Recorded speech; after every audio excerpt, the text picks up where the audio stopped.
Nah, dari dasar itu, Pak Gubernur ingin melindungi, saya ulangi narasinya ya, melindungi para istri, para ibu-ibu, anak-anaknya kalau sudah punya anak, supaya suami jangan mudah meninggalkan istri, dibuang begitu saja. Rekan-rekan, ini di luar masalah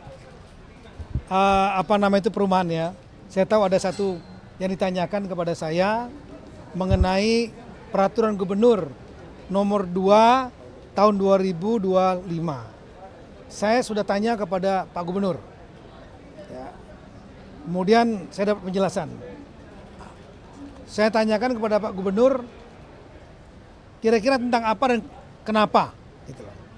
Jadi rupanya Pak Gubernur menjelaskan kepada saya triggernya pergub itu dibuat karena adanya data di beliau, adanya cukup banyaknya ya, nggak saya ngebanyakan banyak, cukup banyaknya relatif itu angka perceraian di kalangan ASN di provinsi DKI.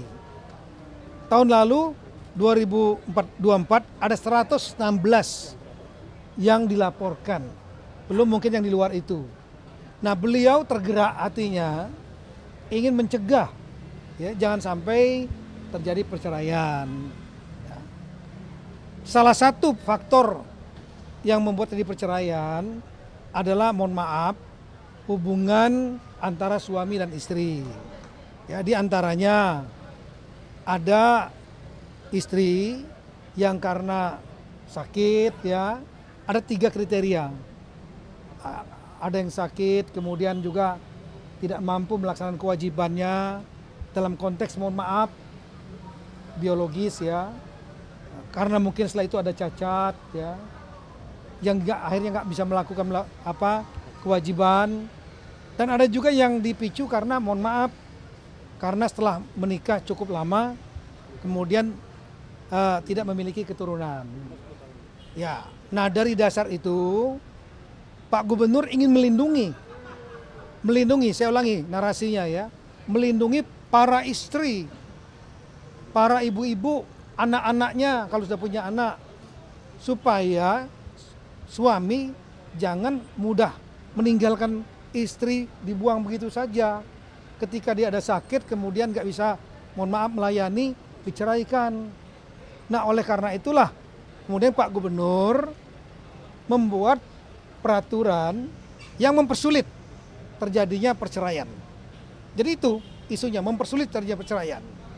Nah, di aturan-aturan yang lama ya, itu ada memperbolehkan memang suami untuk boleh menikah lagi dengan yang lain ya, dengan persyaratan-persyaratan tertentu, dibikin sulit oleh Pak Gubernur. Apa sulitnya? 3 kriteria. 1, istri memang tidak mampu melaksanakan kewajiban melayani, misalnya ya, mohon maaf, biologis, karena mungkin hambatan psikolog, sakit atau apapun juga. Yang kedua mungkin karena dia setelah mungkin menikah, sudah punya anak, tiba-tiba dia mungkin ya sakit, kecelakaan, lain-lain, sehingga kewajibannya tidak bisa dilakukan. Nah, yang ketiga adalah yang sudah bertahun-tahun itu tidak memiliki keturunan, jadi jangan mudah-mudah diceraikan begitu aja, minimal 10 tahun. Minimal 10 tahun. Nah, itu pun dibikin lagi sulit oleh Pak Gubernur. 1, harus izin dari istri yang sah. Kedua, izin itu harus diberikan tanpa paksaan. Ketiga, istri itu harus dibuktikan bahwa istri yang sah itu adanya penetapan pengadilan bahwa betul-betul istri yang sah. Yang keempat, ya, harus izin atasan. Dulu nggak ada. Yang kelima, dibuat dewan pertimbangan pekerja, pegawai. Jadi harus ada izin juga, persetujuan dari dewan persetujuan pegawai. Kalau itu semua terpenuhi, ya, istrinya setuju, memang karena memang ada sakit, kemudian tadi 10 tahun mungkin ada nggak mempunyai keturunan dan diizinkan oleh istrinya tanpa paksaan, kemudian sudah ada putusan pengadilan ada lagi persetujuan atasan, ada persetujuan dewan lagi, baru diperbolehkan. Jadi tujuannya bukan untuk mempermudah poligami kalau saya lihat. Bukan. Untuk melindungi jangan sampai terjadi perceraian suami kemudian setelah kawin istrinya kemudian kurang mampu kemudian ditinggalkan begitu saja, anak-anaknya kasihan. Kira-kira seperti itu tujuannya. Jadi otomatis ini Mendagri menyetujui. Nah, narasinya nggak kayak gitu, sampai nanti buat beritanya beda lagi. Teman-teman media ini nanti kadang-kadang kan sempat menyoroti. Sebentar dulu. Ya, ini teman-teman media ini kadang-kadang, mohon maaf, saya nggak nyalakan semua media, beberapa media narasinya dibuat berubah, udah capek-capek ngomong begini, judulnya dibikin nanti Mendagri setuju poligami. Enggak, kita nggak setuju poligami, tapi ini ada keadaan tertentu. Nah, nanti kalau seandainya yang bersangkutan tiga keadaan itu yang tolong dinaikkan. Ya, satu, ya bahwa istrinya tidak mampu karena memang ada problema, karena misalnya tadi sakit misalnya. Dua, karena mungkin kecelakaan, cacat, sehingga kemudian nggak mampu melayani. Lah istrinya, suaminya mau kemanain? Daripada nanti dia selingkuh atau dia kemudian berdosa, ya kan? Istrinya itu pun harus izin lagi istri, izin lagi atasannya. Ada dewan pertimbangan, ada putusan pengadilan, dipersulit. Kenapa? Untuk jangan sampai terjadi perceraian dan melindungi hak-hak istri dan melindungi anak-anak. Oke? Itu aja. Disilahkan. Terima kasih.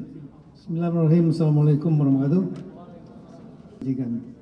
Saya hormati sahabat saya dan kawasan pemukiman.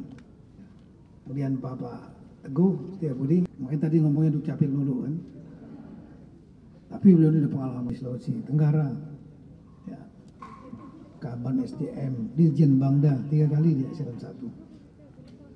Gubernur 2 kali. Tidak juara sini, Ibu Dirjen, Pak Moritz, sampingnya beliau nih. Lalu saya jadi begini, Bapak Presiden, Pak Prabowo, membuat satu program. Salah satu program penting, beliau sangat peduli kepada rakyat, yaitu masalah perumahan. Perumahan adalah salah satu basic needs.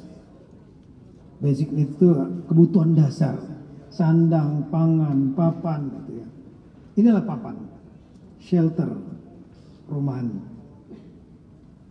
Ya, beliau prihatin melihat masyarakat Indonesia masih banyak yang belum memiliki perumahan. Oleh karena itulah beliau membuat program unggulan, salah satunya yang prioritas maksudnya adalah 3 juta minimal rumah untuk masyarakat yang kurang mampu.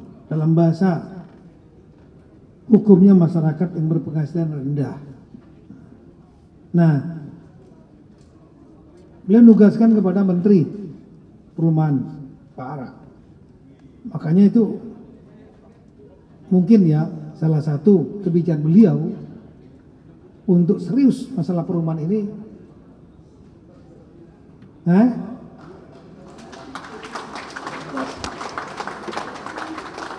Jadi Pak sudah berhenti.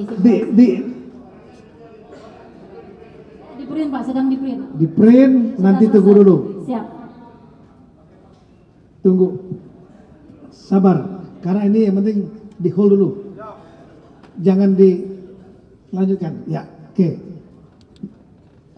Salah satunya itu ya, beliau mungkin kebijakan Kementerian Khusus Perumahan yang dulunya bergabung PU dan PERA.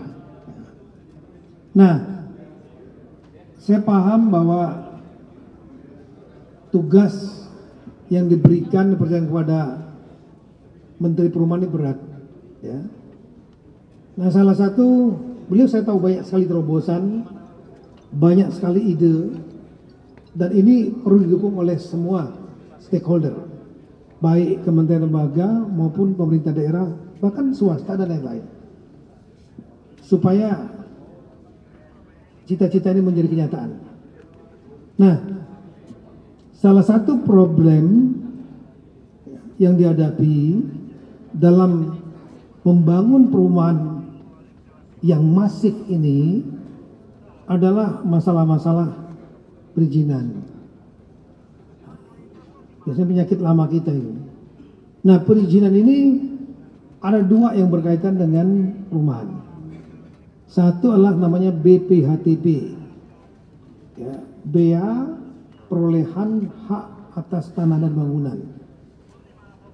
Itu 5% dari NJOP, nilai jual objek pajak, bayar. Yang kedua adalah PBG, persetujuan bangun gedung, dulu namanya IMB, izin dan bangunan. Nah, sesuai aturan PBG juga harus bayar dan waktunya 45 hari. Tapi pada waktu Pak Ara dengan saya, dengan Menteri Pak Nusron Wahid, Menteri ATM BPR pertanahan ya, kita kumpulkan dengan real estate Indonesia, mereka pada angkat tangan, Pak, PBG itu 45 hari aturan undang-undang hak cipta kerja, itu pernyataannya 8 bulan, bahkan ada yang setahun, bahkan ada yang 2 tahun. Nah, inilah yang kita terobos, ya, Pak terobos, Pak Ara dan saya dengan Menteri PU, kemudian kita membuat SKB bersama, surat keputusan bersama. Surat keputusan bersama ini isinya satu, yang paling utama, retribusi untuk BPHTB, ya, biaya perolehan atas hak tanah bangunan khusus. Nah, ini tolong jangan teman-teman wartawan ini apa namanya itu salah kutip. Saya baca satu di media, BPHTB dan PGB dinolkan. Enggak. Yang marah nanti kepala daerah. Kenapa? Ini PAD, pendapatan asli daerah. Beberapa daerah mengandalkan ini anggaran yang nggak punya samsat itu andalannya. Salah satunya retribusi bea perolehan atas tanah dan bangunan dan izin bangunan, PBG namanya ini. Khusus. Jadi ada komanya. BPHTB dan PBG dinolkan bagi masyarakat berpenghasilan rendah, MBR dalam bahasa undang-undangnya. Siapa itu MBR? Jadi sekali lagi, bukan untuk semua, hanya untuk MBR, masyarakat berpenghasilan rendah. Nah, sesuai peraturan Menteri PU, PRA saat itu, satu, mereka yang berpenghasilan kalau single di bawah 7 juta rupiah. Kalau sudah menikah 7,5 juta rupiah. Nah, di wilayah luar Papua. Khusus wilayah Papua yang berpenghasilan di bawah 7,5 juta. Dan kalau sudah menikah, kalau tidak salah 10 juta di bawah itu. Itu termasuk masyarakat berpenghasilan rendah. Nah, yang kedua, yang ketiga kriterianya dilihat dari luas lantai. Kalau luas lantainya dibuat oleh pengembang masif itu, maka maksimal luas lantainya 36 meter persegi. Tapi kalau dibangun secara swadaya itu maksimal 48 meter persegi. Itu masuk masyarakat berpenghasilan rendah yang BPHTB-nya dan retribusi persetujuan bangun gedungnya 0. Dan khusus PBG yang 45 hari menurut undang-undang undang cipta kerja diturunkan, dipermudah menjadi perpendek di 10 hari. Dan saya sudah tantangan SKB bertiga. Dan kemudian kita itu semua harus diatur dalam peraturan kepala daerah, Perkada. Dan alhamdulillah sampai hari ini, tadi barusan Pak Maurid, PLH Dirjen Keuangan Daerah yang ngurusin perda di daerah-daerah melaporkan sudah 250 kabupaten kota, ya, termasuk provinsi DKI hanya gubernur, karena satu lapis saja pemerintahan di Jakarta. 250 sudah masuk per hari ini. Nanti yang lain-lain akan saya kejar. sampai dengan akhir Januari. Deadline-nya seperti itu.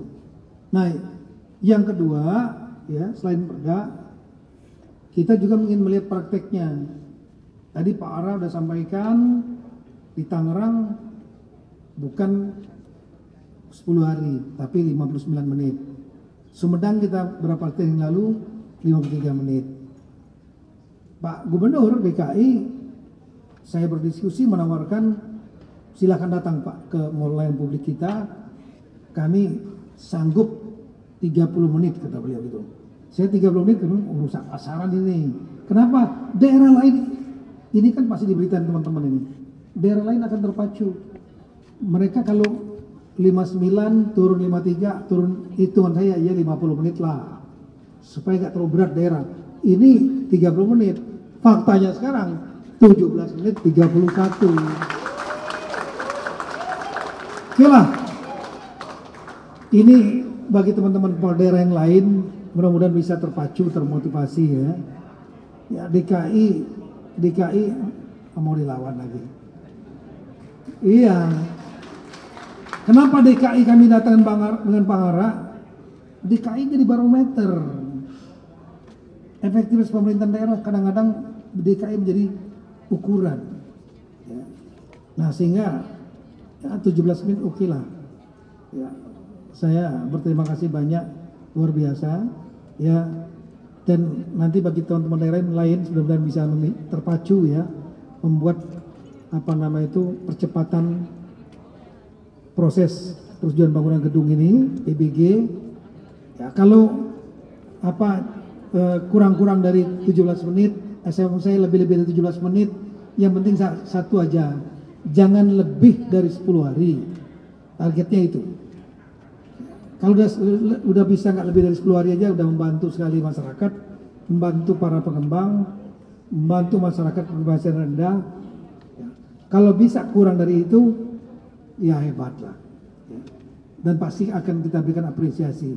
Satu saat nanti saya dan Pak Ara nanti, Pak Ara, kita akan adakan acara mungkin ya, saya dan Kemendagri dan Kementerian PKP untuk memberikan penghargaan kepada daerah-daerah yang cepat menyusun perdanya dan kemudian cepat melakukan proses BPATB, PBG. Karena apa? Karena ini sangat membantu percepatan proses pembangunan perumahan bagi masyarakat berpenghasilan rendah. Ini adalah ibadah kita kepada Tuhan Yang Maha Kuasa, ibadah kita ya, dan dharma bakti kita kepada masyarakat yang membutuhkan. Sekali lagi, Bang Ara, kami Kemendagri dan saya yakin seluruh pemerintah Indonesia akan siap membantu Pak Ara untuk mengemban tugas yang sangat berat tapi sangat mulia. Pak Teguh, terima kasih banyak. Bapak-bapak, terima kasih banyak. Pak Dur, terima kasih banyak Pak ya. Tolong kita sekerja sama terus. Sekian, terima kasih. Assalamualaikum warahmatullahi wabarakatuh.